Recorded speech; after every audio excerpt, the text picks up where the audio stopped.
నమస్తే అమ్మ. కూర్చోండి. నమస్తే అమ్మ. నమస్తే. అయ్యో, దాని నుంచి మీరు అలా ఆటోలోనే ఉన్నారా? ఆయన ఎవరమ్మా?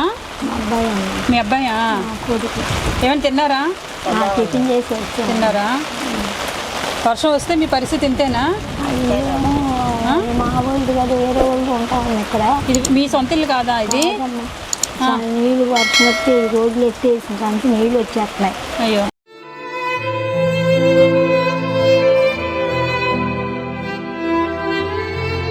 మీ ఆయనేరమ్మా? చనిపోయారు. మీరు పుట్టడం ఎట్లా పుట్టారా? మీ వయసు ఎంత? 40 ఏళ్ళ. 40 ఏళ్ళ నుంచి ఇట్లనే ఉన్నారు. అంటే ఈ మధ్య బాగా పాడైపోయాడు అంత కదా, బాగుండేవాడు కొద్దిగా కూర్చొని అంతా బాగున్నాడు, పాడైపోయాడు. అంతకుముందు కొద్దిగా పరదాలు బాగుండేవాడు, కూర్చోవడం చేయడం. ఇప్పుడు అసలు కూర్చోలేకపోతున్నారు, నరాలు పెట్టినట్టు వచ్చింది. గెలస్తే మంచినీళ్ళు కూడా తాగలేకపోతున్నారు అమ్మ. అయ్యో, అది పరిస్థితి. మరి ఏంటమ్మా ఇల్లు మీరు మళ్ళీ బాగు చేసుకోవడానికి అంటే మీ సొంత ఇల్లు కాదు? సొంత ఇల్లు కాదమ్మా, ఇక్కడే ఉంటున్నాను అమ్మ. వర్షం వచ్చేస్తుంది కదా అని 2 రోజులు కొద్దిగా మంచం నిలిగిపోతుంది, పిల్లడు మంచం. మీరు ఎదురులే వాళ్ళమ్మా? మీ పేరేంటి?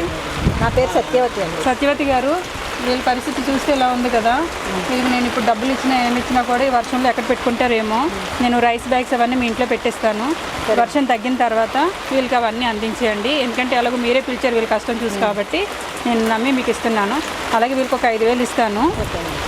మీకు పెన్షన్ అది వస్తుందా ఇద్దరు ఎవరికైనా? సరే. మరి వీళ్ళు ఉండడానికి ఇంక ఏదైనా షెల్టరు ఏమైనా రెంట్ గట్ట ఏమైనా కావాల్సి వస్తే అది నాకు చెప్పండి, నేను చూసుకుంటాను. ఇప్పుడైతే నేను వీళ్ళకి 5,000 రూపాయలు ఇస్తున్నాను. ఇవి రైస్ బ్యాగ్లు అవన్నీ కూడా వీళ్ళకి. బట్టలు కూడా ఉన్నాయమ్మా మీకు. ఇక్కడ వర్షంలో నేను ఇప్పుడు ఇలాగ అందించలేను. మీకు ఒక చీర, బట్టలు అన్నీ కూడా ఉన్నాయి. తను ఇస్తాను. మీ పేరేంటి? సత్యవతి. సత్యవతికి అందిస్తాను. ఇవమ్మా 5,000. సరే అయితే బట్టలు ఉన్నాయమ్మా. రైస్ బ్యాగ్ అక్కడ ఉన్నాయా? అలాగేనమ్మా, అవి తీసేసుకోండి మీరు, సరేనా? సార్ మీ పేరేంటండి? పట్టుకోరా. కొండలరావు గారు, మీకు దుప్పటి టవలు తెచ్చాము, అవి మీరు తీసుకోండి. మీకు చీర ఉందమ్మా, మీరు తీసుకోండి. వెళ్ళొస్తాను తల్లి. ఎక్కడ ఇల్లు ఏదైనా రెంట్కి తీసుకుంటే అది నాకు ఇన్ఫామ్ చేయండి, నేను మాట్లాడతాను తర్వాత. రామలక్ష్మితో నేను తర్వాత మాట్లాడతాను, సరేనా? వెళ్ళొస్తానమ్మా. వెళ్ళొస్తాను కొండలరావు గారు. నమస్తే.